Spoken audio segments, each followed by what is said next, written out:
Hi, guys. Oh, goodness, we got people here waiting for me. So good to see everybody. Let me get this all set up here. Do, do, do, do, do, do, do, do, do, do, do, do.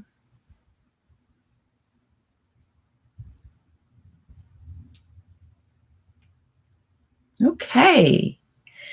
Hello, everyone. I hope you're all doing well in this happy July 4th. Thought I would stop by, say hi. I am not using my external microphone today. It's somewhere. So I've pulled the stuff in a little closer, and I'm going to do that again. Just move it a little closer again to see if we can get a little better sound here.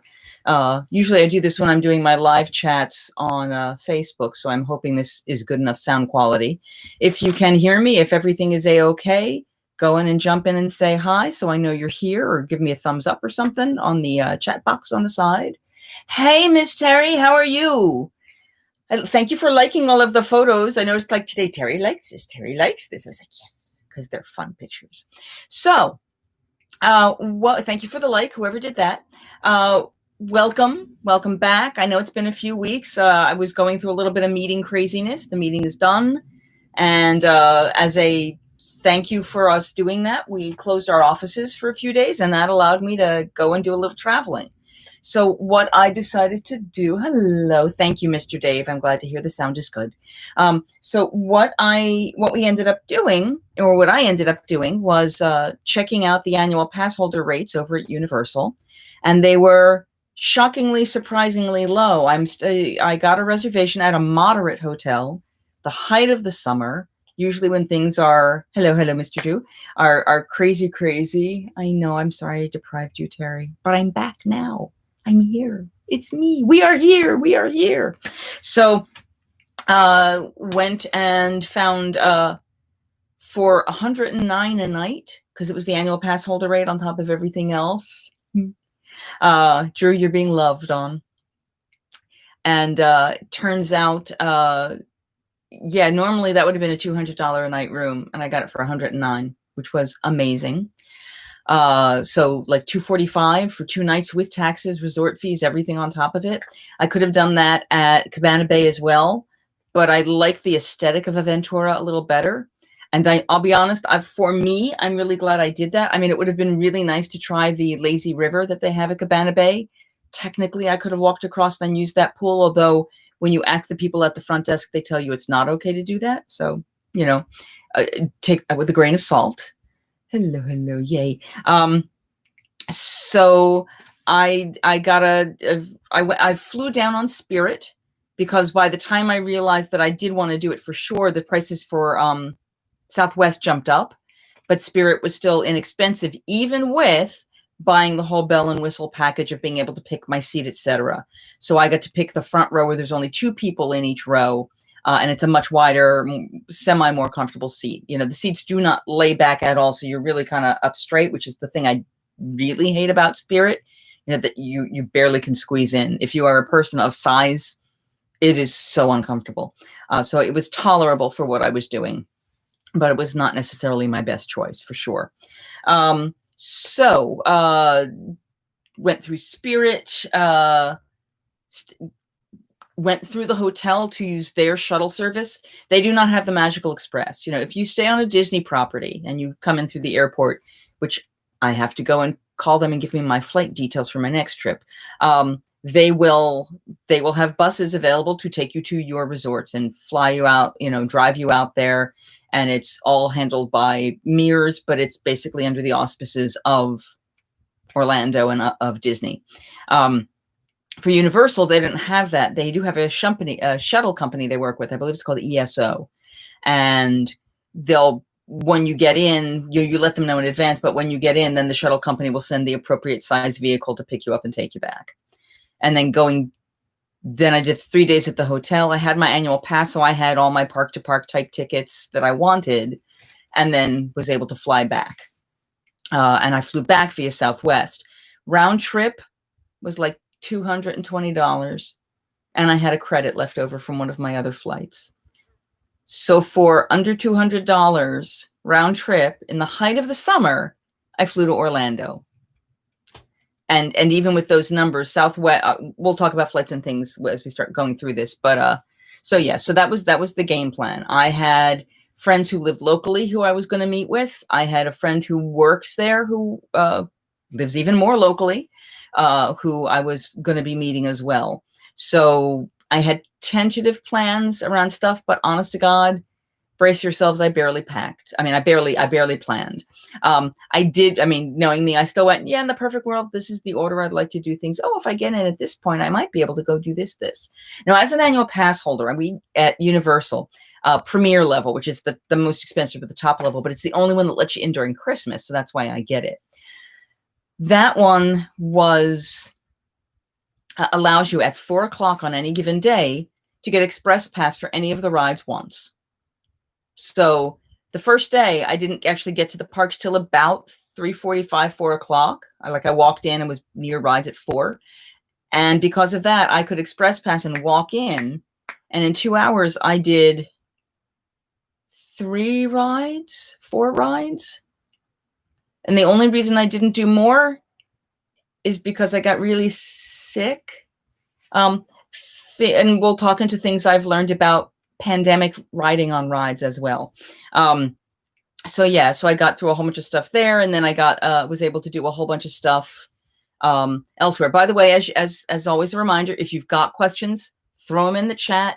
I will respond to them as soon as I can. I will try to do that and make everybody, make everyone happy and get your answers, because it's very important to me. Pardon me a second as I get a little more air in my house here. Okay, so flying, safety, feeling safe in the parks. Hello, whoever's joined us. Feeling safe in the parks. The only times, plural,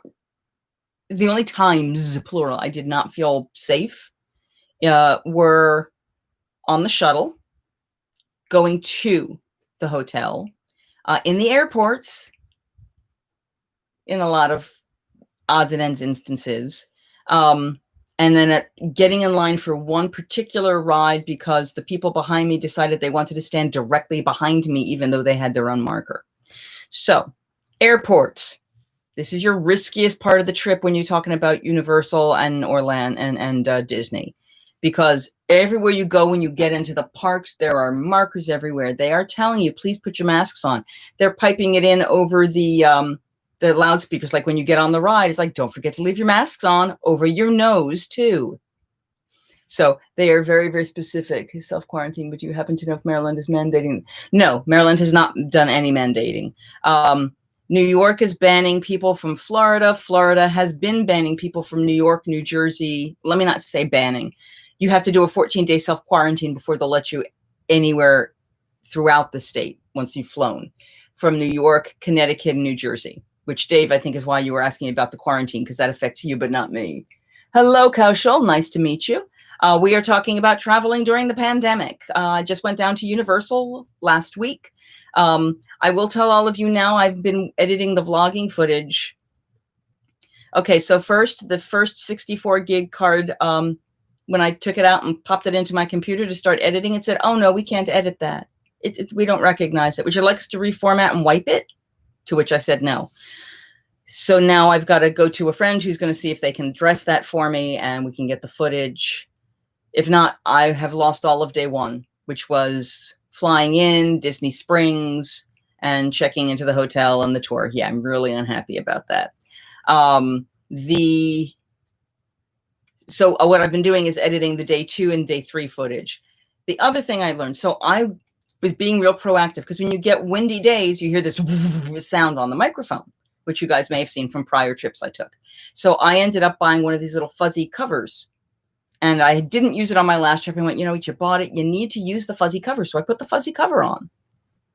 And then I did a quick test at home, and I thought it sounded fine. So I'm going to pre-apologize for all of this footage, because it muffled enough sound, but it picks up every weird little clicky noise. When I would bring the camera in or out now, it's so loud, like to focus in here.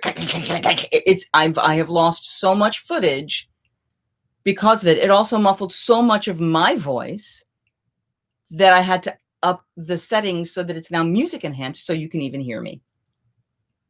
So taking all of this risk, I ended up with not great footage. So it's probably only going to be the 3, sadly. That, you know, what can I do? It's only going to be the 3 days. I don't think I might be able to make the last day into 2, but I'm doubting that. And at this point, that may only make it 3 because, yay, because I may not get that other disc. So day 1 may come out very late, and then days 2 and 3. I'm hoping to get day 2 out next week. It's most of the way there. But I will pre-apologize for the really awful sound quality.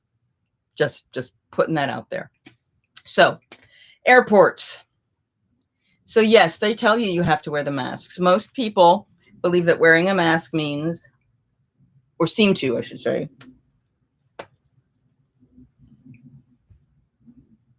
this is not wearing a mask. This is wearing a mask. This is not wearing a mask. This is not wearing a mask. This is not wearing a mask. It looks like it's physically on you, doesn't count. So a lot of people were wearing masks sometimes, even in the food places. And that's where I had the biggest issue. The Starbucks at MCO, at the Orlando airport, all the women had them below their nose. In fact, one of them at one point put it over her nose and then went back to making food and pulled it back down. The Lido Pizza in BWI. One gentleman by himself making pizzas with the little slide-through oven. Hello, Ilia Grizz. Nice to meet you. Well, if I do the subtitles, they're going to subtitle it unless I sit there and really type everything. I don't have the wherewithal to do an hour's worth of typing of that stuff, but we'll see what happens. Arlene, nice to meet you, Arlene. So we were talking about traveling during the pandemic. So in the airport, the Lido's Pizza at BWI, the guy's mask was hanging out kind of like that and down. And he was touching the mask and touching stuff. So it was the only place I could get food that I can eat because I'm also gluten-free. So there were a lot of issues. Don't worry about it. I now know what it is, so I know what name to give you. We're good. So I asked him to change his gloves, and he did. And then went and fixed his mask again. So I was like, okay, let's just hope the food is cooked enough. I can also say that he was good about the gluten-free part of making my pizza and then, slid it through the machine. It needed to go through a second time. The edges were okay, but I threw out a third of the pizza because it was almost raw in the middle. It was really awful. So can't recommend that place, sadly, as much as I do generally like Lido's Pizza. Meme with the underwear laughing. Oh, on how to wear the mask. We can try that. That would be kind of funny. Get the little image captures. I might make that happen. So yeah, that was an issue. People space themselves out in the airport. The airport is empty. I mean, scary empty. Most of the stores aren't open. The Hudson Newses were open. In Baltimore, there were like 2 to 3 food places open in each section. If I was flying out Southwest, the Chipotle would have been open and I would have used that. But because it wasn't, I had to eat before I even went in because I think it was only McDonald's and I think I could get fries and I actually needed food at that point. Flying back, MCO, yeah, pretty much every food place was open. Cask and Larder's main area was not, but it did look like the bar in the very back was. So yes, I know for the first time ever, I did not stop at Cask and Larder. Mostly because they had just closed all bars.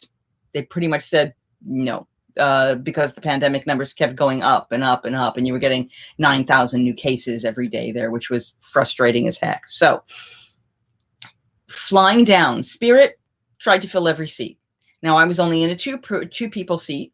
The woman initially sitting next to me was doing the wear the mask down here, but because she was of a larger size, the lap extender belt was not working in that seat. So they switched her with another younger woman who was mask up to here, kept to herself. I was very grateful because I didn't want to antagonize the person sitting next to me, but I also wanted to feel safe. And when I knew she was going to be moving, I was like, it's not even worth it. I'll just let it go. They did leave the front row right seats open. I believe what has been happening, because they did that in Southwest as well, is that's where they have the so that the stewards and stewardesses can be separate from each other. The flight attendants. I kind of remember those new words. So the flight attendants, one would sit, I guess, in the normal spot, and then rather than sitting next to each other, which they normally do, the other one sat in the front row of the other side. So they were allowed to socially distance as well. Southwest does not book enough people to fill the center seat. So they will only sell enough tickets so that the aisle and windows are taken. And so unless you're a family that wants to sit all together, you will have a seat between you all, which I highly respect. I was thrilled about. That was amazing and terrific. Like I said, Spirit filled every seat. So, if you can fly Southwest right now, I would recommend that. I think American has also just announced they're going to be filling the middle seats as well. So pick and choose the airline that you can at the price you can. I love Southwest because you can pack 2 bags. What I normally do is fly down with 1 bag with a little duffel kind of smushed up in it, because you're going to buy souvenirs. You're going to rearrange your stuff in enough of a way that, it doesn't all quite fit the same way. So I wanted that expending room. And even if you don't fill it, because I didn't overly fill it coming back, you have the luxury of that. Spirit, if you do the upgraded version I got, I believe you can get 50 pounds in your bag rather than 40.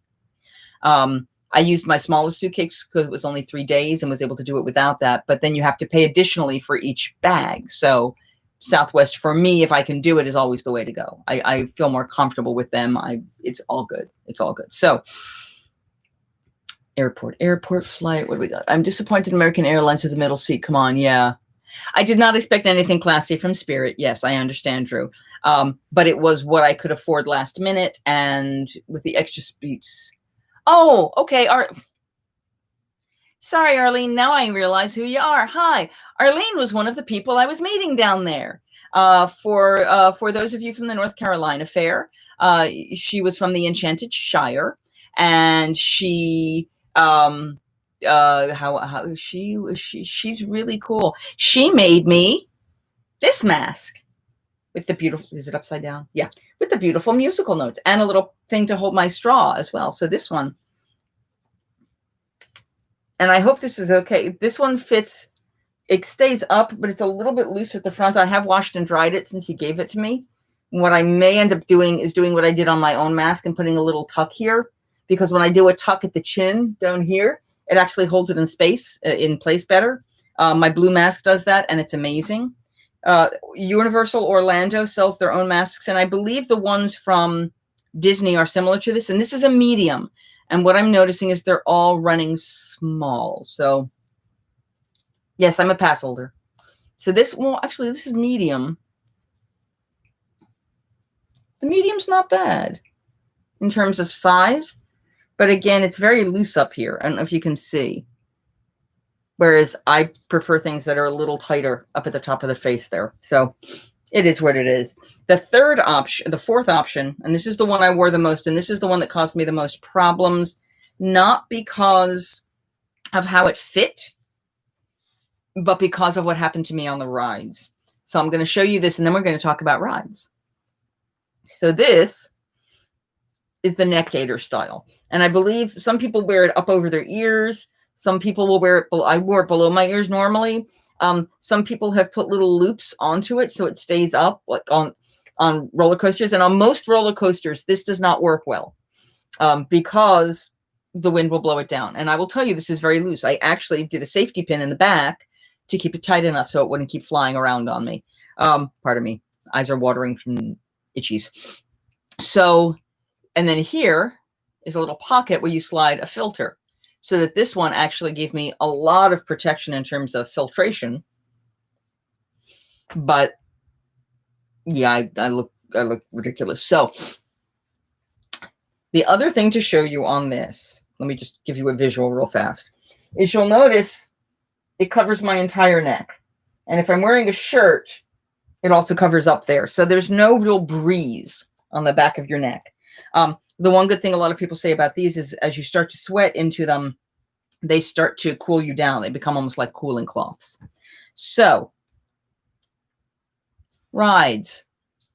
Oh, hello, Anne. Welcome to Two-prong fasteners have been used quite skillfully. Yeah, and I might end up doing that.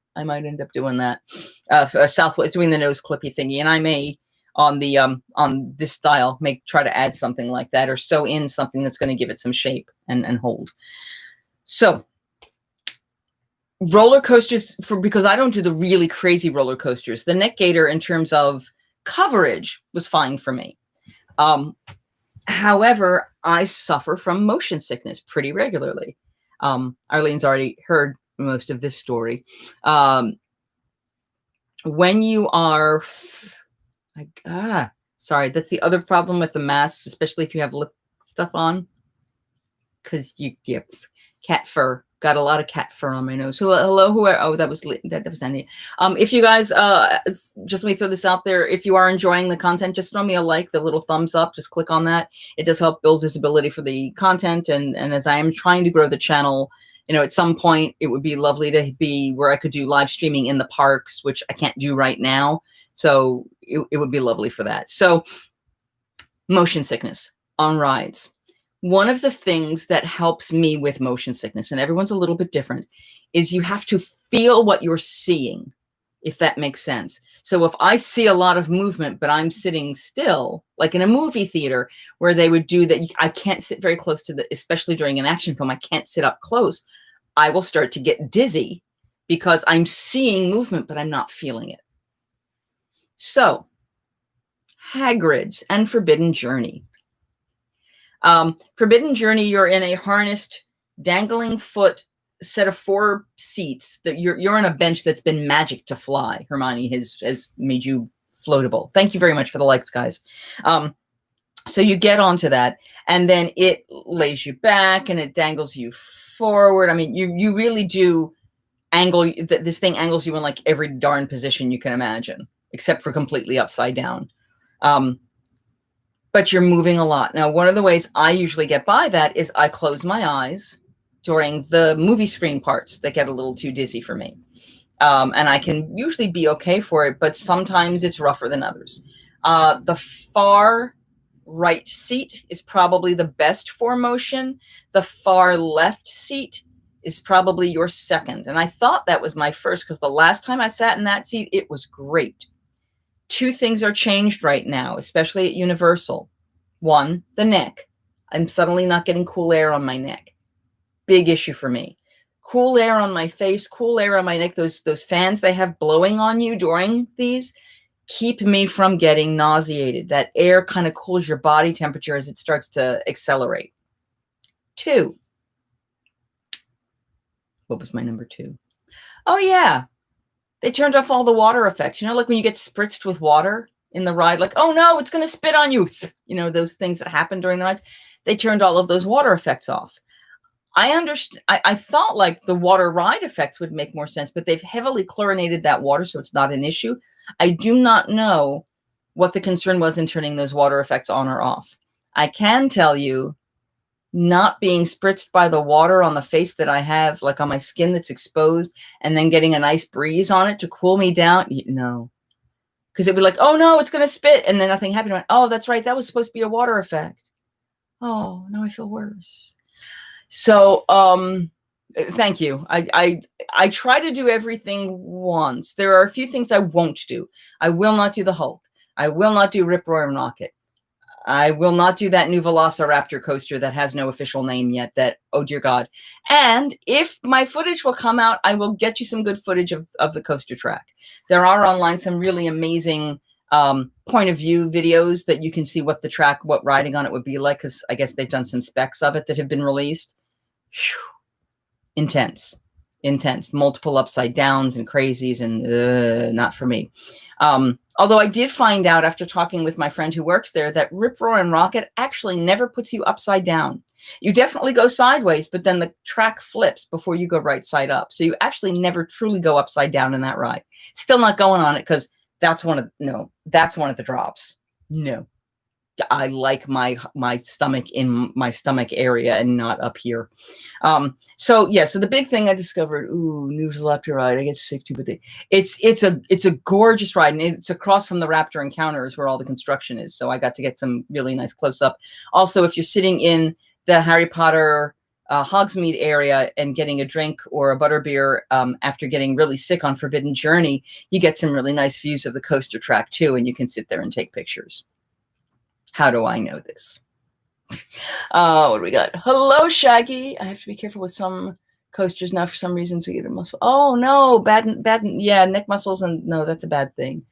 Spinning backwards are bad for several of us. Okay, so if spinning backwards are for you, don't go on Hagrid's, which is the other one. The Gringotts is probably okay. It does some slight spinning, but I could tolerate it. You kind of brace yourself for a second or two, and then it goes on. It's not bad. It does have little short sections of actual coaster.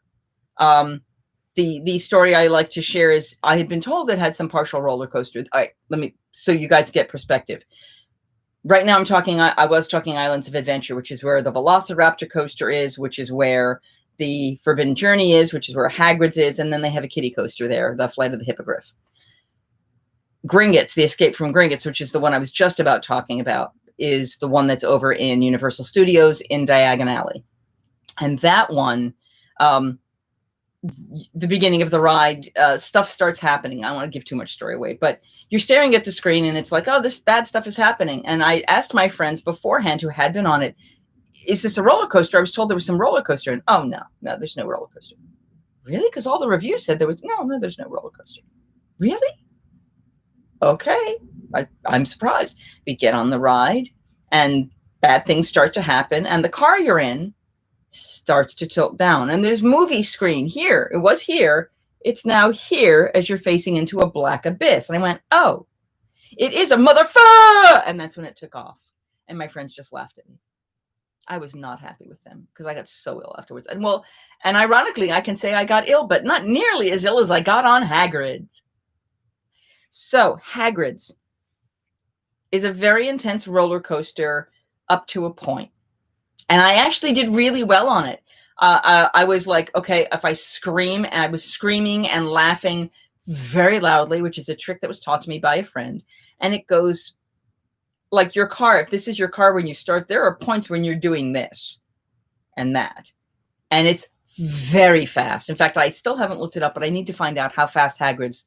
Hey, Drew, can you find out how fast the speed is on Hagrid? See if you can find anything on that. I can't see Star Tours. Yeah, Star Tours. Now, here's a trick I found out. They'll tell you to go to Star Tours and sit in the middle. I don't sit in that middle row. They're like, oh, that's the least amount of movement. It's like, that's not what does it for me.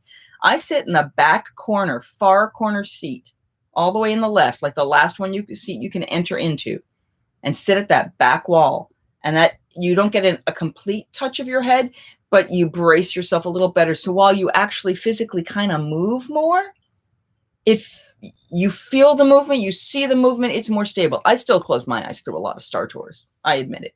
But I can tolerate it now where I couldn't before.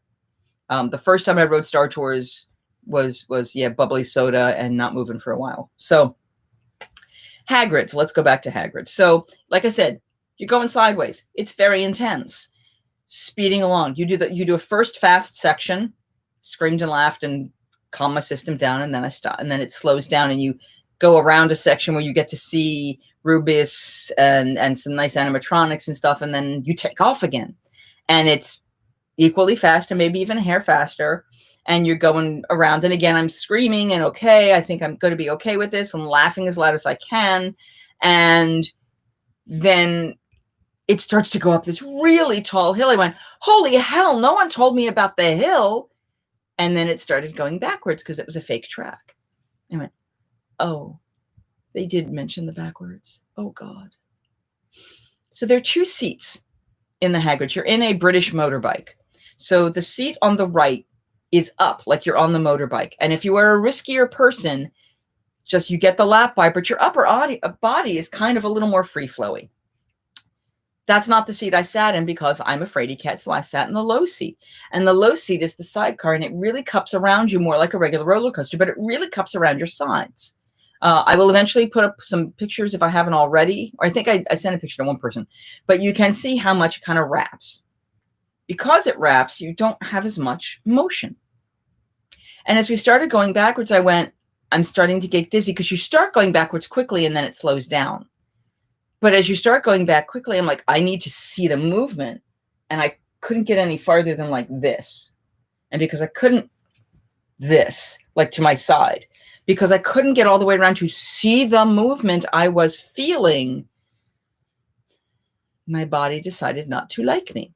Also, the other thing that kept me from feeling the movement was my neck was covered by that neck gaiter because it was the first ride I did. So there's no breeze on my neck, but things are speeding by my eyes. Because it's a very smooth coaster. I mean, amazingly, like it feels like you're in a car and it's taken off and flying really fast. So you really don't feel as much as you feel. And so the heat started going up for me. And this is first thing in the morning. It stops, and then you do the 17-foot drop. Now, the 17-foot drop was what I was most concerned about. If any of you have been lucky enough to get to Galaxy's Edge and ride Rise of the Resistance, there's a drop when your pod gets released, and then you go into your simulator section. The drop of the pod is the same as the drop of this roller coaster. It was nothing. After I had done the other, this was nothing. But I was already so ill from going backwards that I was kind of SOL at that point. Got off the ride, managed. And there's a little boy and his mom in front of me, and they love this coaster. And he was just like, you're going to love it. It's going to be great. I'm like, and she said, yeah, it reminds me a lot of Expedition Everest. I went, oh, that doesn't help. Because Expedition Everest is another one of those where I had to sit with the bubbly soda and pray that things did not return. So I got off the ride. I purchased the photo pass option they have, which is a 3-day thing. And as you got out, they had like the rider swap outside rather than inside. And then they had this, and I'm like, okay, I gotta go. So I sat down, and the annoying women who were standing in line behind me and wanted to be this close to me in the line every time I moved, came out afterwards. They were on a different train, but I sat down, and then someone was about to cut. I went, nope, that's me next. And I went up to them and it's like, hi, here's my tag. Go ahead. Well, you look up my picture. I think I'm about to be sick. She's like, do you need someone? I went, I don't think, let me just do this. I'll be right back. And because when I start coughing, if you're ever on a roller coaster with me and I start coughing, brace yourself. It's like the acid reflux starts to boil or something.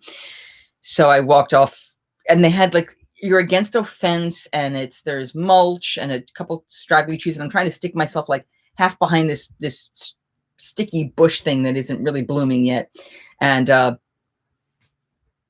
little stuff came back. I was not happy. Went away. What do we have here? Okay, I'll have to look on that link later. I see I can't do Everest. So if you can do Everest, you should be able to do this. For a ride that moves that quickly, the magical head cruise motor spreads up to 50 miles per hour. Thank you. Yeah, it's incredibly quick. So Test Track is actually faster, but only for a short period of time at 65.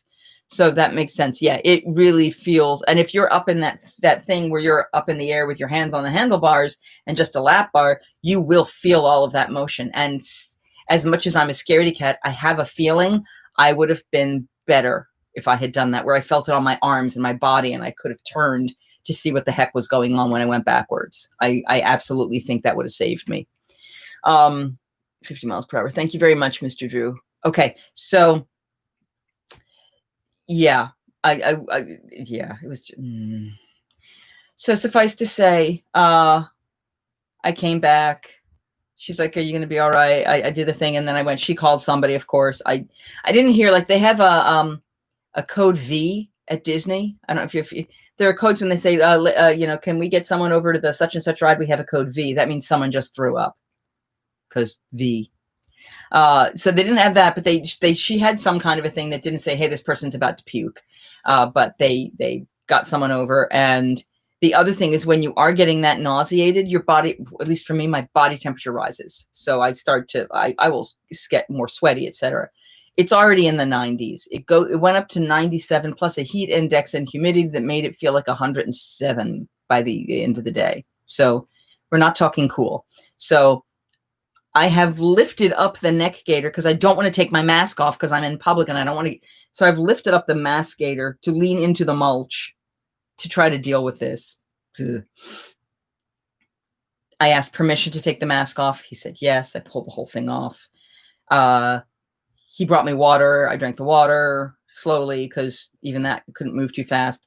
After a little bit, I was like, I think I can stand up. I said, do you have any place that's cold that I can cool down? And he took me inside to the usual family swap room because that was there. They also kept thinking that people were coming in to find me. So they would let people in the room like, oh, you don't know this lady? Okay, you need to leave. Because I was mask off for this. And I was sitting in the room. They play Harry Potter movies and it's a very cold, dark room. And I'm pouring sweat as my body is trying to stabilize. They were very generous. They went and got me a soda at one point, which was lovely. Hello, Tez. Nice to see you. Ice water on the back of the neck often helps. Yeah. And and the water was a bottle of water, so it wouldn't have done that. But I was, the stone in the room was very cold. So once I was leaning over, I went, no, you should sit up. The equilibrium was still off, but I hit the back wall. Like I laid on with that because it was very cold stone. They eventually brought me a bubbly soda. I got the Coca-Cola. I took about 2 sips of that. And then all the water they gave me and everything else just came back. I think my other trick is not to eat breakfast before I get on rides because I did actually eat breakfast because I didn't know when I was going to get on the Hagrid ride and I needed to use up the cupcakes I purchased. So yeah. And then they kept asking me, did I want first aid? And I was like, I think I'm okay if I just sit. And then I realized I was there a long time. So they ended up calling first aid. I ended up saying, all right, go ahead. Call that. When I lost everything, I said, go ahead, call first aid. And first aid team was terrific and took great care of me, asked me lots of questions. I will tell you that rolling in a wheelchair on cobblestones is not good for nausea. Just throwing that out there. Yeah, I had a cool towel. I didn't have any water on it, and I think I'd left it in the room because I hadn't been using it. So yeah, sadness in a lot of ways. I was toward the end before we rolled into first aid. My body temperature had started going down enough that I was starting to feel cold in that room, which is a good sign because I was not for quite a while. When all was said and done, and I finally got back out on the street, it was noon. The parks had opened at 9, and I was able to do a walk-on at about 9:30 for Hagrid's. I got into the ride at 10. So I lost about 2 hours trying to restabilize my system. And at that point I was allowed to go, I was able to go get food, etc. Yeah, me too. And I didn't, I mean, I had that meal with you guys, Arlene and Larry, God, for brain fry, I just happened to run into them as they were walking in to get their lunch in the same spot and joined them and was able to eat food, ate a little faster than I probably should have, but was okay. And yeah, and later that same day, I actually went back to the hotel and got a bacon cheeseburger and fries because my body was like, you need to eat more. You need more food. So that was a good thing. Okay, so enough of that story. The butterbeer ice cream I didn't like. It was okay. The hard packed. I like the drinks more than I like the ice creams. And if I'm going to do ice cream, I like the chocolate chili and with the clotted cream over in Florian Fortescue's. The spicy chocolate with the sour clotted creamy, really, that just makes me happy. Okay, so let me have you, because we're about a half an hour into this. I want to know from you guys, or 40 minutes, what things do you want to know about the parks? And I'll talk a little bit more about what's been happening in some of the other places. But I need to know what you guys want to know. Yeah, oh, I'm so glad he liked the chicken. Yay. Arlene had a service puppy for various and assorted health issues that she has. And he was so well behaved. I think one of my favorite things is when it was time for us to go from point A to point B, she would tell him to get on board and he climbed onto her ECV and he would ride with her on the ECV to make sure that she was okay. It made me happy. So here's okay, still a butterbeer next time. I've had the Earl Grey and lavender and I like it, but I'm not as Earl Grey is usually an orangier flavor and I'm not as much into orange flavors and stuff, but it's good. Disney suspend the park hopper. Yes. Okay. So my next trip is going to be going to Disney for a few days and then Universal, mostly Disney, because I was going to be taking my nephew. At this point, I don't know if my nephew is going to be able to go on this trip. Simply because of what's going on health-wise, but I am probably still going to make this second trip. If he does not come with me, I will spend more time at Disney. I have tentatively planned 4 days if he is not joining me. because you have to get reservations into the parks for each day you're there. And then I would do that last day. So I could do 4 days and do one of each of the parks because you're not park hopping. The things that must happen are the gluten-free churros at Tiffin's is a must happen. And I have to recheck their menu because a lot of these menus have shrunk due to the reopening. And I need to see if they're going to offer that. Because if they don't, then I may not worry about going to Animal Kingdom. I love Animal Kingdom. Please don't get me wrong. But I have to go for those gluten-free churros. That was the reason I scheduled the days that way I scheduled them. And I might revise that if need be. Yay. Yeah, he was very sweet. He was very, very sweet. I liked him a lot. I liked Samwise a whole lot. Okay, so yeah, no park hoppers. So you pick your day. And for people who hate planning Disney, this is not a good time. The other big thing is if you have and I've heard other vloggers say this, and I will reiterate it. If you have never been to Disney before or Universal before, you've never had the experience of the fireworks and the magic and the parades and stuff, this is not a good time to go. I mean, just because you're not going to have the live experience, it's not going to be there. You're going to have people, you're going to have no fireworks. A lot of the specialty things like the spas aren't open. A lot of the character meet and greets are going to be very modified, where the actors are going to be standing at a distance, probably like they do in Shanghai, and they'll talk to you at a distance, but you can't get close to them.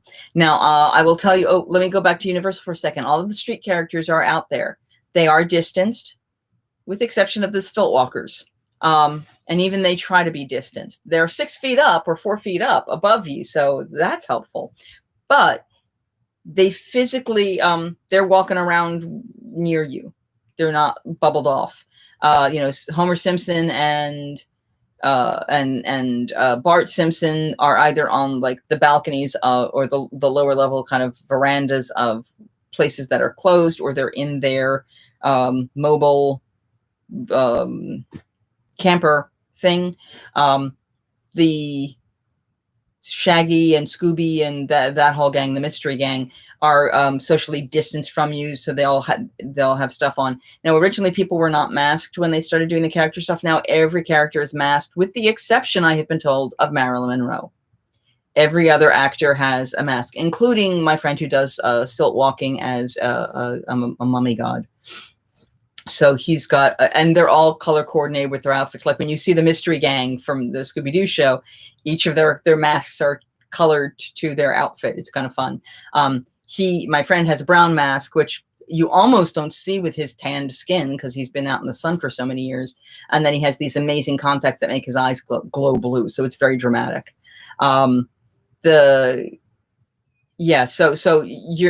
It's not, I am concerned that someone would not get a great first experience. The other big thing when you're doing Universal, for example, if you've done the Gringotts ride before, when you go into the Gringotts ride, you go to this one room where there are elevators, and this, the goblin is giving you rules about what the ride's like, and you see kind of a picture of what the ride's going to look like. And then the elevator's doors open and you go in, and then the whole thing kind of shakes and vibrates, and it feels like you're going down and down and down and down and down all the way to the bottom of this. And then the other side doors open and you walk through. I can now tell you they're all on the same level, because they had to do the social distancing markers and they didn't want to enclose people in the elevator. So it's just a walkthrough. So you don't get that experience of dropping to the base. You don't get the experience of any of the animated rooms, where you have where Dumbledore would come out in Forbidden Journey, or I'm trying to remember who's in charge of the bank. I think it's one of the Weasley brothers. It comes out and does a little talk to you with the goblin.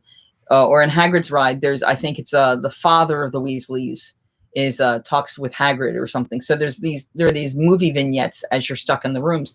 None of them were running. It was just the generic as this thing is about to reset. So you saw Hagrid's room with the dog walking through, but you didn't see the scene.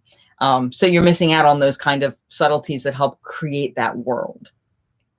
If you're just into thrill rides, you don't necessarily know the Harry Potter story, you don't necessarily care about the theatricality of it, it won't make a damn bit of difference. A lot of the street shows still happen. They have social distancing markers on the ground. So these are the places you can stand to watch such and such. but it's a very different experience. Marilyn will look taboo with a big red print of lips. Yeah, that would be a little disturbing. Rivers of Light. Yeah, Rivers of Light I don't think is happening. Finding Nemo is still one of my big... Finding Nemo is now closed for the time being. The Animal Kingdom, the Lion Kingdom Spectacular Cirque show and the Finding Nemo musical are both closed right now. Again, like I said, some limited experiences that when I go to Animal Kingdom, I want to do the safari. I want to go to the Finding Nemo show. I want to go on Dinosaur, and I need to eat at Nomad's Lounge. Those are the biggies for me. And the other stuff is gravy. Right now, Finding Nemo is not happening. So, meh. The one good thing is if you just want to experience rides, but you don't necessarily need that whole theatrical experience, or you've been there before, you've seen the pre-show, you don't need the pre-show, then it might be okay, because the attendance is so low right now with the amount of people they're allowing in. Like, they're not allowing any more reservations. The only people that are allowed to come are the people who already had a reservation.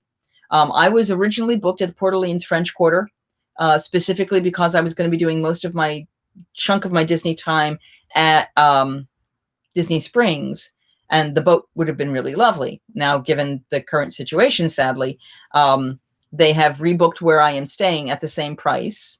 It would have been more expensive to go to the hotel I'm going to, but they're not changing it. But I'm getting a preferred room at Caribbean Beach Resort. Preferred room is not like the Pirate Room. The Pirate Room is actually in an odd location, but I'm going to be back in that. Either I'll be by the main building and by the food, or I will be over by the Skyliner, which might be nice, because if things change the way I'm concerned that they will, more than likely I will be able to take the Skyliner 2 different times back and forth to my location and be close to it. Port Orleans French Quarter does not have an opening date yet. There are a number of hotels that aren't opened, and also some are limited. Coronado Springs is kind of not opening to anybody except the NBA right now. They're all going to be at the Grand Destino Tower, which is the place that Drew, where you and I had that dinner. So those restaurants are also not open. All that building is kind of being held for the NBA players that are there, and they're going to be there for the entire season. The half of the Grand Floridian, there's a good chunk of the Grand Floridian that has also been, the walls are going up and blocking it. Not the main building, but some of those secondary buildings are going to be just for the ball players and their families. And a good chunk of the beach club is being held specifically for them. The beach club and the Grand Floridian are taking the lower tier teams, the ones they don't expect to stay through that aren't going to make it to the finals. And as teams get knocked out and put back in, they're going to be moving people into those spaces. So we'll see how all of that pans out, I've read that they will have fireworks July 3rd. No, they will not have fireworks July 3rd and 4th. They are live streaming. Wait, who? SeaWorld is the only one that's doing fireworks. They did it yesterday. They'll do it today. They'll do it tomorrow. But it's still, you have to make a reservation before coming to the park, and it's very limited. Universal is not doing any of their nighttime shows, and Disney is not even going to be open until the 11th. They're not doing the fireworks at all. What they are doing is they are replaying old fireworks that they've recorded. So you can watch them live or you can watch the prior live performance on your, computer. You know what that is. So you can watch that and get an idea of what that's about. So I've been moved to Caribbean Beach. I pre-reserved a park a day with the understanding that I might not have the secondary and tertiary parks if my nephew is going to be allowed to come with, because the big thing for him was to go to Disney Springs and experience the restaurants and to go to Universal. I have not bought his Universal tickets again. I want to wait until that's confirmed, because I have ways I can make that happen if I need to. The concerns I have now at Disney Springs, not all the restaurants are open. A lot of them are, but not all of them. The big one I know he wanted to go to is Jaleo, which is Jose Andres's, has not been opened yet. Splitsville just now announced that they will be opening on July 10th. So I am hoping to maybe switch around some of my reservations and maybe try that out. Are shuttles still running with distancing possible? You mean that, like the buses? I'm assuming you mean the buses. And if you mean that, yes, they are. The buses have, and you can see this on some other vlogs, have partitions up. And there are areas where each group can sit. They will only be taking 6 parties in each trip. So it's going to take a lot longer to get a bus. But again, capacity is down. So see how that balances out. But yeah, so there's, and they'll tell you where your grouping needs to sit. And I think, I mean, they have parties that can be larger than, but yeah, you know, none of them is like for a party of 1, which is me. But it will allow people to keep more space and distance. The buses are running. The Skyliner will be running once Epcot and Hollywood Studios open on July 15th, with 1 party per cabin. So I'll get my own cabin every time I get on one. Which means I'll get great footage. If the friendship boats between Epcot and Hollywood Studios are not running, which is means I'll have to walk if I'm going from point A to point B and to see any of those other places, and that's frustrating, but okay. The ferry boats from TTC to Magic Kingdom, TTC, Transportation and Ticket Center, to Magic Kingdom, those will be running. The monorails will be running. Again, it looks like 1 party per section, and they're putting dividers up so that it's not free air going all the way through the monorail. So I don't know which way. I'm thinking they're going to try to space people out and do the ferries more, because that is open, fresh air. But the monorails are still definitely running. And the buses, like I said, limited, are running. Minivans are not running. If you want to get an Uber or a Lyft, you call Uber or Lyft. But the minivan functionality is not happening right now. And again, as they've been open, if things don't get ridiculous, that it may change. But in the last week, the governor of Florida had all bars closed.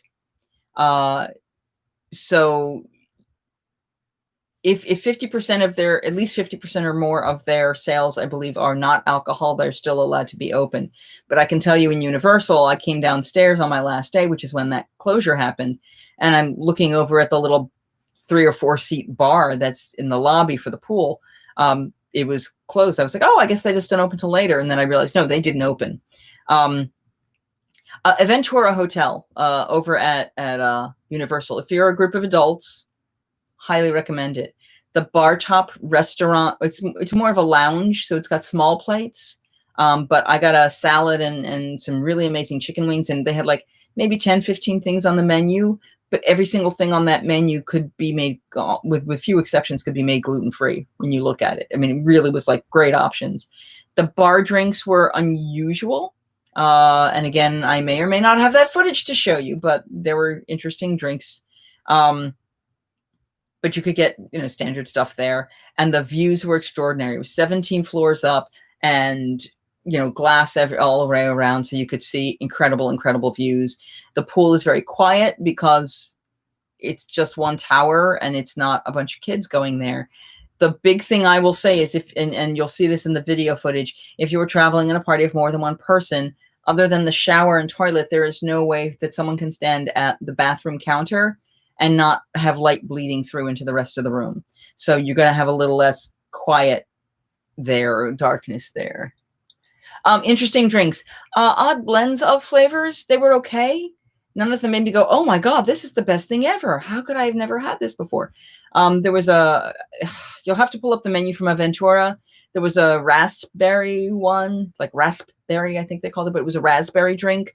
It had fresh muddled raspberry, and it was really nice. But some of the other juices and things or whatever that were in there were like, I'm not sure I would have gone with this blend, but it wasn't bad. And then I had a second one that was a frozen drink, just because it was so bloody hot. And I don't remember what was in it. But see, that's the thing. If they're not sticking in my head, like I will tell you, Tempting Tigress. Oh, Tempting Tigress. I like that. These were okay. They were just, they were okay. But the food was great. The little salads we got were terrific. So Bar 17, I definitely recommend. And the staff was terrific. Very charming, very polite, very friendly, helpful. They would chat with you, because I got to sit at the bar, which was kind of exciting. And they all had their masks on. The problem, of course, is when you're in a bar and you're all just hanging out and drinking, you're taking your masks off. So I made sure to sit away from other people and only be near the one person. So, you just have to be careful. My view, oh my goodness, the views. All right. So if you request a top floor, because everything was half open, it was easy for them to adjust. I originally wanted a king size room, and the king size beds, the king size bed rooms had views of Orlando and the I-4 or had Volcano Bay. And I wasn't going to Volcano Bay. So, I mean, well, it's kind of pretty-ish. I was like, But if I wanted to switch to two queen bed room, I could get Parkview at 15th floor, and I didn't have to wait for it. Like, it was ready then, which was also kind of nice that they had that flexibility. And the view, I posted a couple pictures, and I will have some video of it with really miserable sound, but just beautiful. Really, it was just kind of nice to just look out and see that. The room was a decent size, relatively small. Everything is iPad controlled, your lights, your temperature, with the exception of a few lights at your bed. It was a nice room, and it was a great room for one person, but it would have been a nice room for two. There was definitely enough closet space and hanging space and stuff like that. The one problem I had was that divider really doesn't give you complete privacy, or block off the light at the bathroom sink when someone's trying to sleep in the rest of the room. So, there's that. But Universal is really pretty much mostly up and functioning. I did not get to see the Bourne Spectacular, which just opened this week officially. It was in soft openings, and the 2 days I was there, the timing just didn't work out for me to go see the show and meet up with my friend or catch my flight or whatever had to happen that day. So I will tell you more about that at another point. That things are opening. Yes, a lot of, well, actually right now, from what I've been hearing, Actors Equity has not agreed to the health standards or the health plan they've got set up for Disney right now.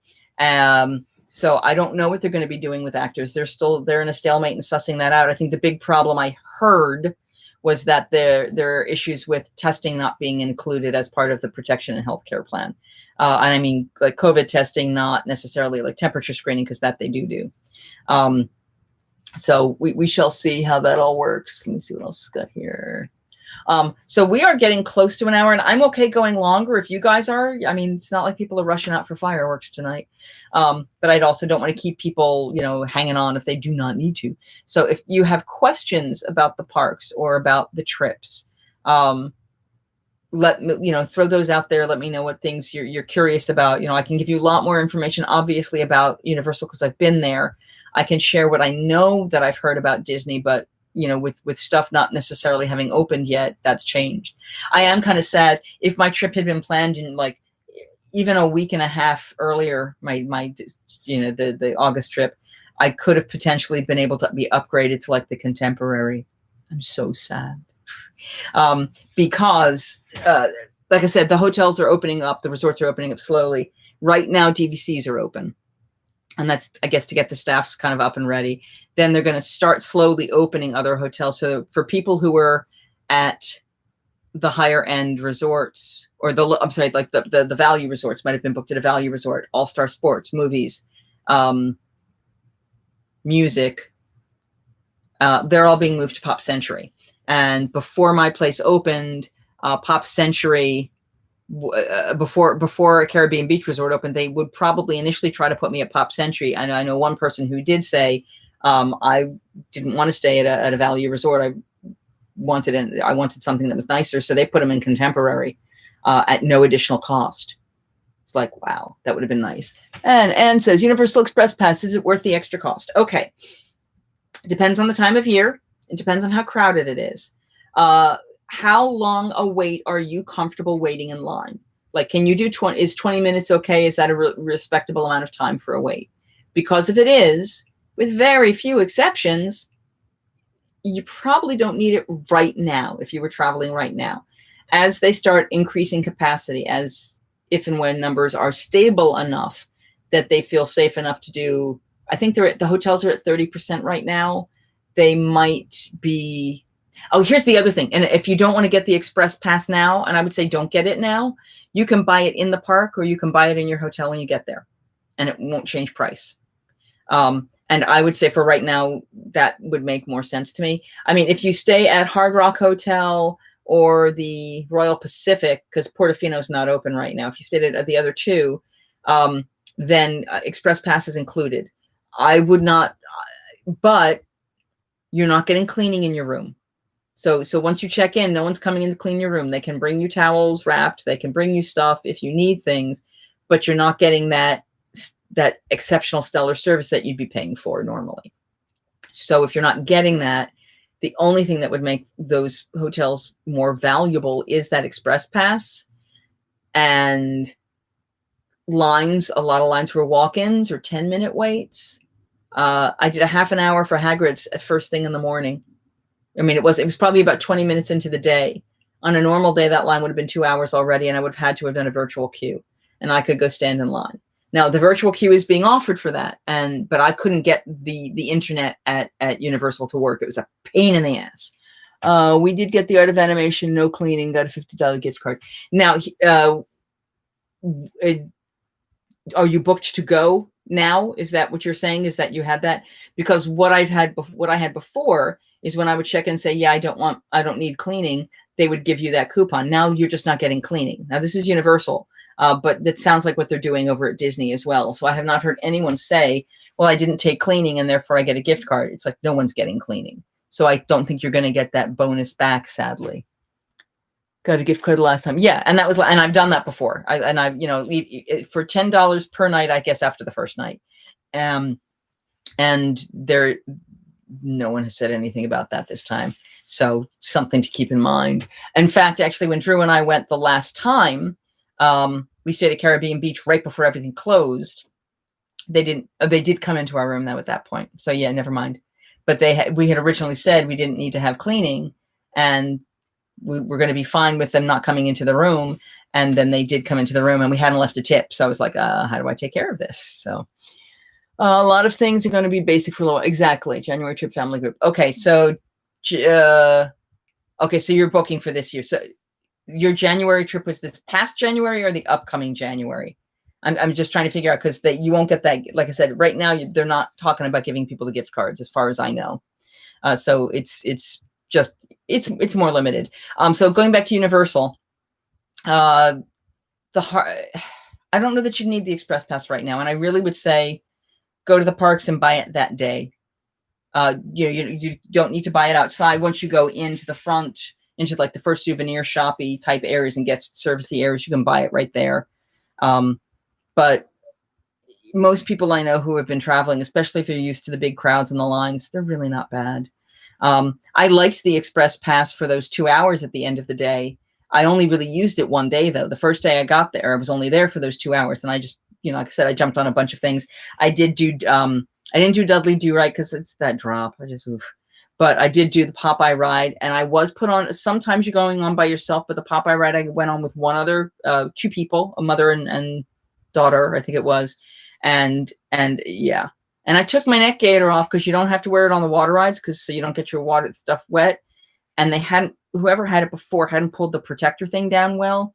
So I put my bag in, and then I went, oh crap. And I took the gaiter off and put it in there, and it still got wet in the covered thing.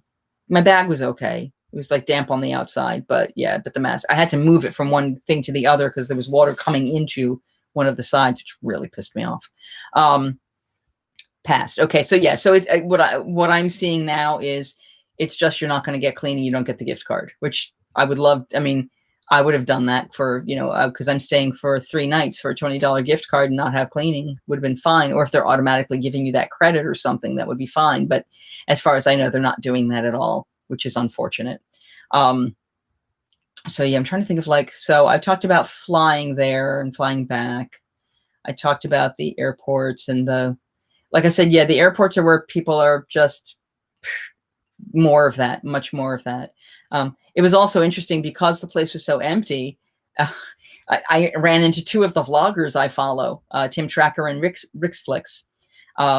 Rixflix is almost exclusively Universal. Tim Tracker does whatever's open and whatever's interesting. And it was very nice to chat with him briefly. Arlene and Larry got to meet Tim Tracker very briefly. Very attractive man. Even with the neck gaiter on, I was like, oh my God, Jen has done so well for herself. his wife. Used it for bar service. Yeah, exactly. Drew and I bought drinks with it the one time we did get it. But so it's a different experience. And it's not impossible for stuff, but it is a different experience. Getting the Ubers that I got from Universal to Disney Springs and back, because I did go to Disney Springs, was interesting. The first guy who picked me up put his mask on when I got in the car. He didn't look like he had it on when it was just him, which, I mean, I guess I can understand, but still is unnerving. And then kept telling me how important tips were through the entire ride. The guy on the way back was wonderful, had the mask on the whole time, no problem. Was a pleasure to chat with, and did get a really good tip for sure.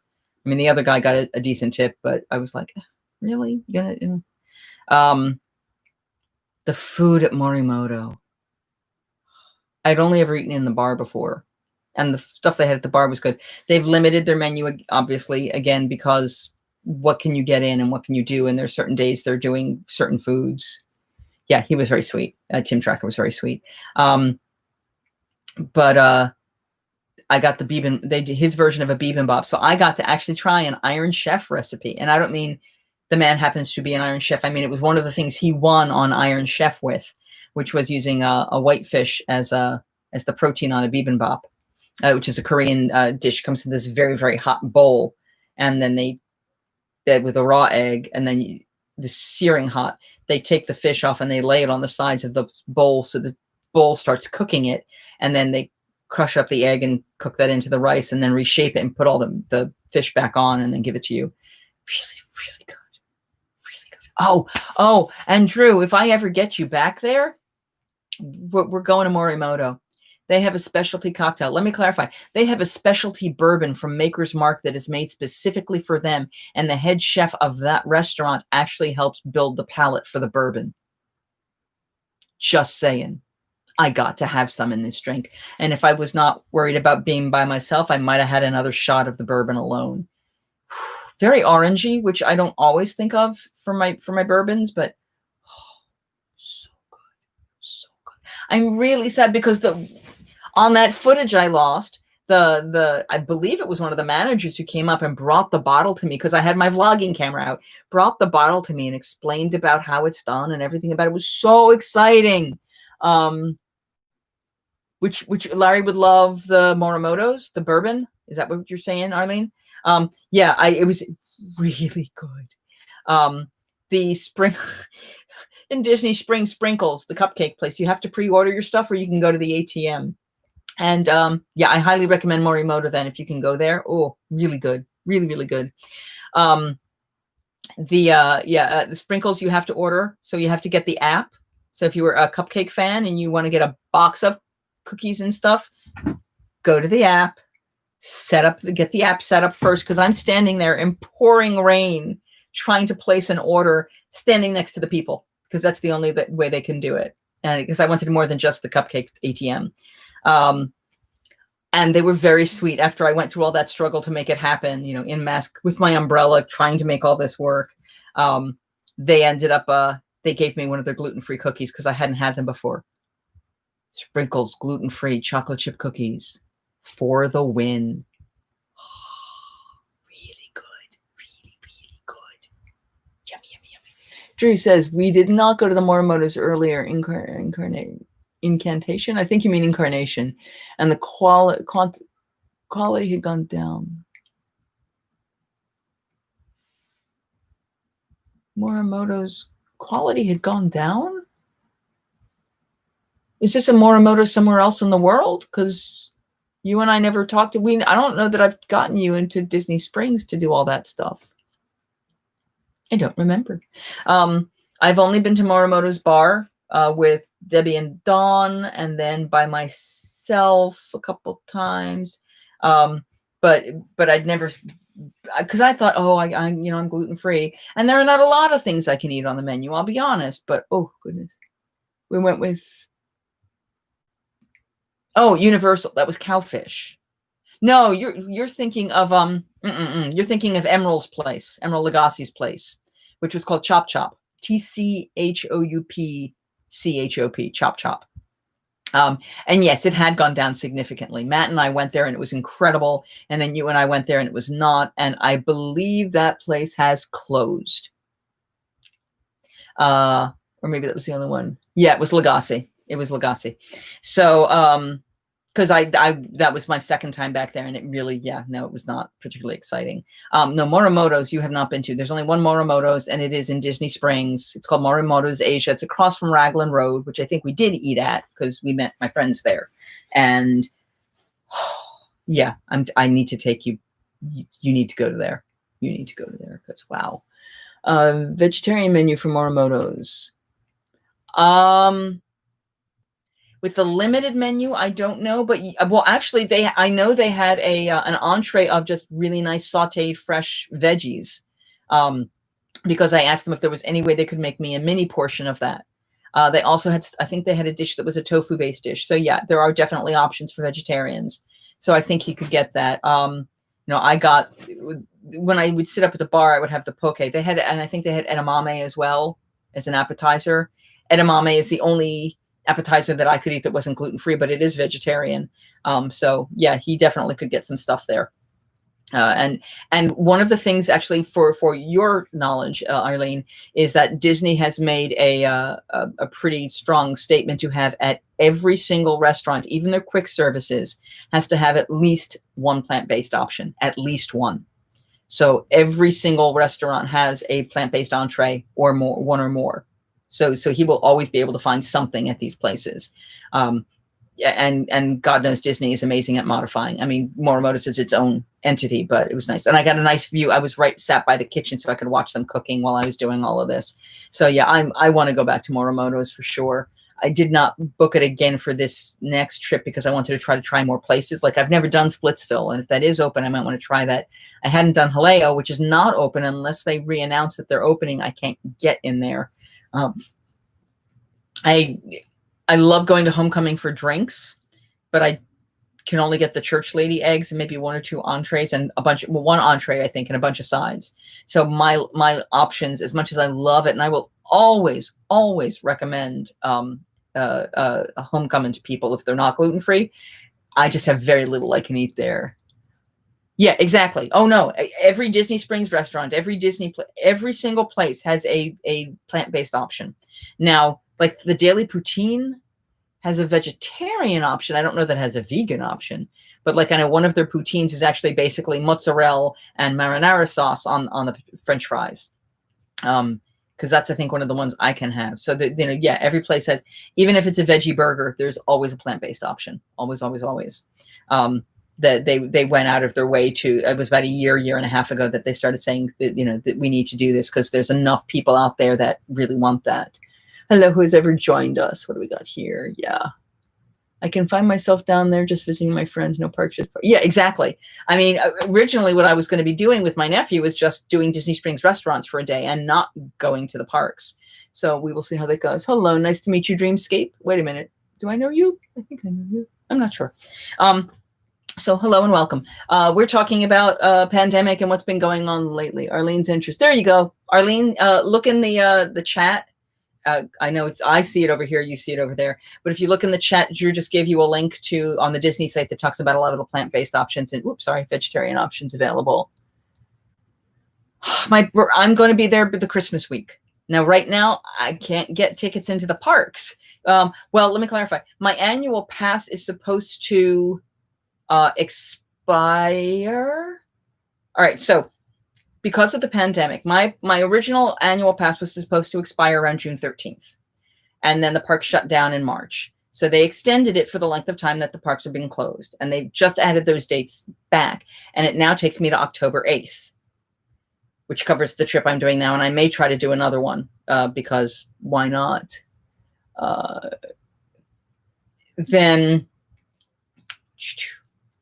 Then they also said as a thank you, because basically now annual pass holders can't necessarily get in every park when they want, how they want. You can do it if you've got a reservation at a hotel, you can get it that way, but they're limiting how many days you can book in advance, etc. So I can only book 3 days as an annual pass holder, which means Christmas is going to be a little funky. Because I mean, I could go to Universal as much as I want, but I don't do a whole lot of Universal, so it's a lot less exciting for me. But yeah, so we'll see how all that pans out. Right now, I have my timeshare booked from the 24th to the 1st, and then we'll see what changes. If it changes, what's going to happen? If I can, because they will allow me to renew my annual pass. They did say that. Oh, so as the apology for everything, for us not being able to get in the days, they're giving us another 30 days, which takes me to November 8th. So somewhere between September and October, I should be able to renew my annual pass, and then I would be able to start booking for my December trip for the parks. It's a little crazy. I can't imagine they're going to do the, no, right now they have already canceled the Halloween party for sure. Now, the Christmas party may or may not be as big a deal. The reason, I mean, and a lot of people have been discussing this, the Halloween party is specialty meet and greets, fireworks, stage show, and getting handed lots of candy all day long. They can't have the characters near you. The fireworks have been canceled. And are you really going to be comfortable with your kids going up and getting, here's handfuls of candy from a stranger who's touching everything? And you're in line to get candy. It's like, even if they had it, they'd have to reduce capacity so much that it doesn't seem like it would be practical. And I could be totally talking out of my butt, but I just don't think it would be as practical. How is this the only live chat I've seen without a feline appearance? Oh, well, Aggie's sleeping in the hallway. Sammy is sleeping by the front door. She doesn't seem to want to let me to go out. So she's been sleeping at the door, so she knows when I leave now. Because actually this last trip was the first time I've left, other than like for a quick trip, in a long time. So yeah, Miss Sammy, I think, is napping downstairs. I'm sorry, I can grab a cat if you need, but I thought we'd be okay. Yeah, exactly. If they do the Christmas party, no cookie, no handed out random food. I mean, it's got to be more controlled than that right now. They're changing the silverware dispensers or plasticware dispensers. They're changing everything about the parks for safety protocols. So yeah, I mean, it's going to be a very different experience, and I'm looking forward to being able to bring this to you guys. Because I'm doing it from an outsider's point of view rather than a local who's there all the time. Hotel isn't open yet. Are they not accepting reservations in the future? Okay. Right now, they are only accepting new reservations for 2021. I do not know if they are accepting reservations for the hotels that have not officially opened. What they have already done is they've said which hotels are opening up through October. But Port Orleans French Quarter is still not on that list. Port Orleans Riverside is not on that list. Drew, if you're still on the website, if you can find the, and it may not be there, you might need to find some other sites. But they have on there like the dates when the different hotels are opening up through, I think, October 8th. Yeah, so I mean, like I said, some of them are being held closed because of the NBA players being there. So and that season ends in October. So once that ends, then all of Grand Floridian is available, and all of Coronado Springs is probably available. And what's the other one? And the Beach Club will then become more publicly available. But right now they're kind of held behind those for the players. They might be able to wrap the cookies. Yeah. But again, then you have to hand wrap thousands of cookies, and then they usually would do like little fresh hot chocolates and things as you're walking around. It's feasible. You're not going to get fireworks again, and that big parade is probably not going to be able to happen. I think they're going to be able to do Snope. I didn't even think of that. They might not be able to do Christmas with Snope. Snow soap, for those wondering. So yeah, so it's very much an up in the air experience that we're not sure how all of this is going to play out. We just don't know. But it's definitely a learning curve. I think it's the 7th and 8th. They're doing cast member previews. The 9th and the 10th are annual pass holder previews, I believe. And then the 11th, it opens to the public, kind of the same way that Universal did, where they did a few days for the cast members testing stuff out. Because once the parks open, cast members are not allowed back in to play in the parks until September, late September. So it's going to be a very different experience. All these people who are vloggers who would go in all the time aren't going to be able to go in. unless they get an external annual pass and can book some days. So I expect a lot of them are going to be doing content about Disney Springs and content about the restaurants in the resorts. Right now, if you're not staying in a resort, you can't even reserve in the resort. I was lucky because I had reservations canceled on me prior to the shutdown, or right during the shutdown, where they canceled all of the stuff I pre-booked. So because of that, they allowed me to go make reservations before a lot of other people, and other people in the same situation, of course. So I couldn't book a lot of the places, like, at the Contemporary, the California Grill's not open. The Wave is, and I like the Wave, so I'm going to go back there. Narcoosseous isn't open. Victoria and Albert's hasn't listed anything, but again, that may be getting held for the players, because I think Narcoosseous is on the side where the players are. The Polynesian, Ohana, isn't open. I mean, that's another thing. Buffets are going to be either totally changed or gone. They are open in Garden Grill, but Garden Grill, they bring you platters of food to your table. So it's not individual plates, but they'll be like skillets or something. And the skillets are still available over at Whispering Canyon, which is at Wilderness Lodge, the big fancy one. So I think that's going to be kind of the wave of things, is here's your platters of food. Or it's going to be that you tell the person what you want and then they add it to your plate for you. But you can only go through one counter at a time or something. I'm not sure how all of that's going to work with like something like Tusker House, which is not scheduled to open yet. Also, the character meet and greets, even in the restaurants, like, I don't know that it's worth it to pay $42 for a breakfast at Topolino's Terrace, which is one of the only places that's going to have characters now, for them to walk through, wave at you, stand at a distance while you, from your seat, can take a selfie. It's like you can't get up with them. It's at a distance. I wonder how hard it is for a little kid to not want to go running up and hugging Mickey when they see him, if they have that kind of connection. It makes me wonder what the whole generation of kids right now who are basically being taken care of at home and not socializing, what that's going to do to their whole development. I wonder. Crazy time. All right. So we are at almost an hour and a half. So do you guys have any other thoughts, questions, things you would like to share, things you would like to ask about that I may or may not have the answer to, but I will try to find out? Next week, I'm going to be doing some traveling during the day to pick up some stuff from home. It'd be there and back kind of stuff. Thank you for the link. So that's I'm assuming that's going to be where all of the restaurants that are, the hotels that are opening when. And then if you go to Disney, it'll tell you what restaurants are opening, and they've got big lists of that stuff too, so you can see what's available.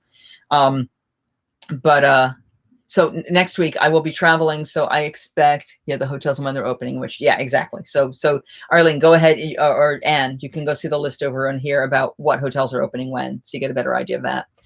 Art of Animation, I know, is opening and eventually soonish, but not right away. And it would definitely be open by January. So that I'm going to see if I can do a live chat next week. It will probably not be till the evening is my guess. Maybe doing a 7:00 one if that works for you. I love buttercups, peanut butter cups. They're yummy. Okay. Any other questions you have, or things or if there's something that you go, well, when you do go back, because it's already on the books to go back, if there's something you really want me to find out while I'm there, or you really want me to vlog and video, if you have any ideas. If you're watching this now, obviously, if you can put the comments on the side. If it's after we've already stopped this and you think of something, of course, you can always reach me on Facebook. For most of the people watching here, I think you know me on Facebook. But if not, go ahead and hit the comments below. And they've changed the way comments appear on YouTube. I don't know if you all saw that. Let me see if I can show you. So if you're looking, this is the Tim Tracker stuff. Can you see that? Yeah, there you go. So when you're looking at that, the comments are now over. Sorry, hold on. Where you saw that little comments thing on the side. Okay, I'm touching too many things. I have no idea who Help Me is, but I don't want to go to them.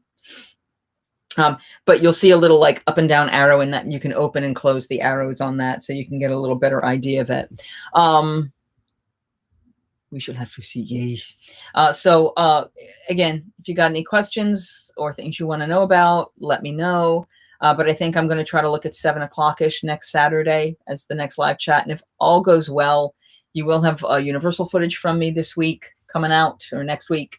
Or I may use that as the release date for the Saturday as my Universal footage, so you can kind of see in person what that experience was like for me.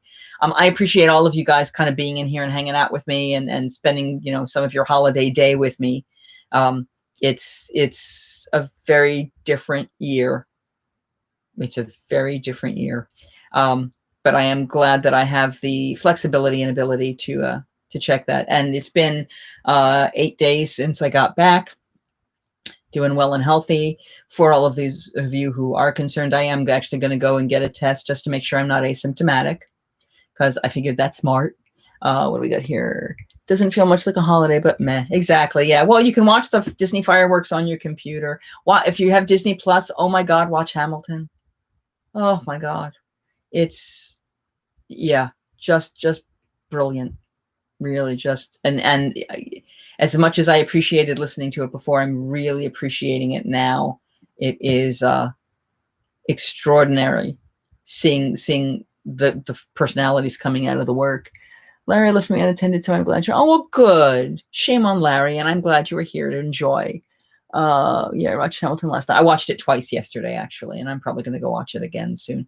I also have to watch 1776 today. That's a tradition, which is going to be really cool now that I know that Alexander Hamilton was writing all of the letters that the messenger brings in, that gets read to by the Secretary of the Continental Congress.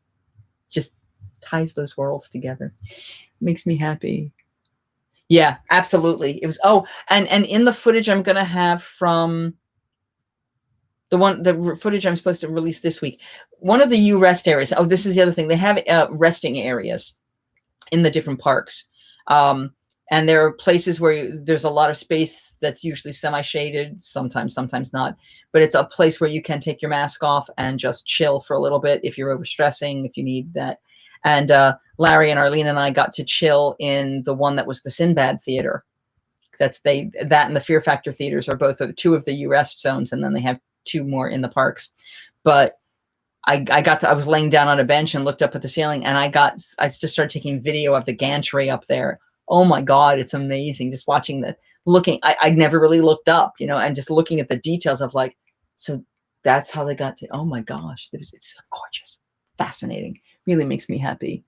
Wouldn't it be fun to have Hamilton in Liberty Square? Oh my God, yeah, well, he says too many bad words, but yeah, that would be really nice. Yeah, we'll see if I ever go back to the Hall of Presidents. Yeah. So, and actually, I don't even know if I saw if that was, actually, I'm not sure if that was open. Maybe it was, because I think Country Bear is and Tiki Room is. There's also if you go onto the Disney pages now, they will tell you which attractions are open. There are a few things where I went, oh, but most things are okay. You know, there's so much that is external or they can change. I think Monsters, Inc. Laugh Floor is one of the ones that they're not opening yet. Because of live actors. I mean, they're not in your face, but there's that one cast member walking around with a microphone, and you don't want to put a microphone in an audience member's face if they've got something. So, yeah. That's the one I'm a little disappointed about, but it's not going to break my heart, but it is a little disappointing. The Tron coaster construction is done. Oh, and I want opinions. What do people think of the new castle? For those of you who don't know, they repainted Cinderella's castle. They had started it actually right when Drew and I were there. They had begun the process. So like 2 turrets and a small section of the colors had been started. It is the same color structure that is now at Disneyland's castle, Sleeping Beauty. So it's very, very interesting. I'm curious if people have opinions.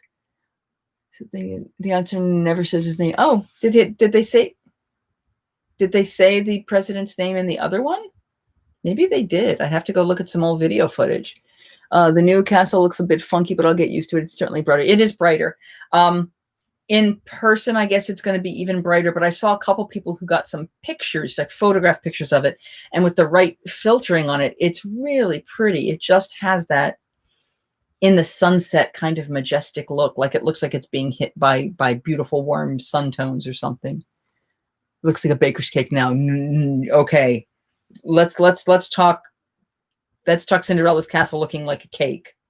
How many of you saw the 25th anniversary cake castle?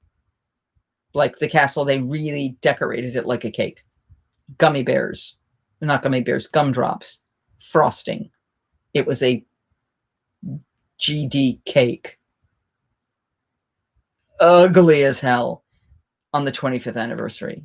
This one at least fits within the world we're in. Ironically, it's probably close to that same pink. I think they were going to be close to, but not. But oh yeah, that was terrible. Yeah, really horrific. Yeah, can't be as bad as the cake castle. Yeah, exactly. Oh my God. Pepto College. Yeah, and this is not that bad. It's a little more salmony, which I kind of like, and that's why I think it looks a little sun-drenched. When they were first putting the colors up, and again, I saw like the white and pale blue, and then we had 2 dark blue turrets and that kind of salmony pink color. And I was just like, there's a warmth to it. And maybe that's what they were looking for. Because when you look at it full, which these guys really can't see yet, you've got that very subtle gray at the bottom. So it's a nice counterpoint. It's a nice juxtaposition when you see the whole thing straight on.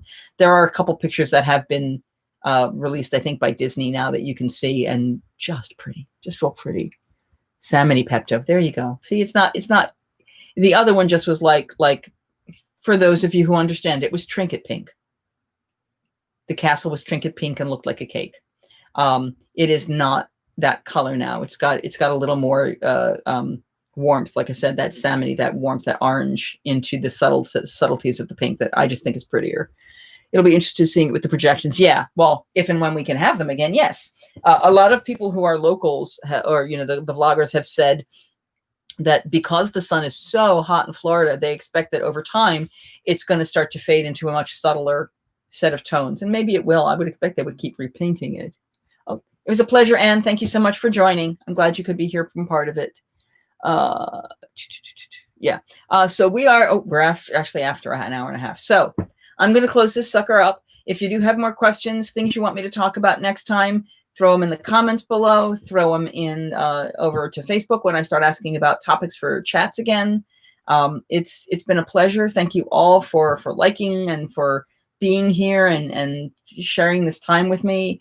You think there was good information in here, share it out with your friends after the fact, because I think it takes a day for the live stuff to become permanent because it has to process in YouTube. But yeah, go ahead and share and help me build this channel up. Yay. I appreciate it. It is my pleasure, Drew. Thank you so much for being here and being part of it. Again, like I said, join me if you have questions. We'll see you next week and let me know what you want me to talk about. Thanks so much, guys. I have had a terrific time. Bye. I don't have a tagline.